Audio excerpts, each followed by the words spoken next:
So, the tip I want to share with you today is all about gushing. And by gushing, I mean saying thank you, but in a very effusive way.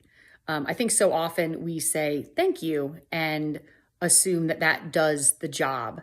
But I want to encourage you to go beyond just the obligatory good manners and really gush. Really let the person know why what they did meant something to you. For example, let's say someone brought you a dinner because you were going through a tough time. Oh, thank you so much for the dinner. It was so delicious. You allowed me to be able to worry about all the other things that are going on right now. It tasted so delicious. It just allowed me to have the evening off. And thank you. That was so nice.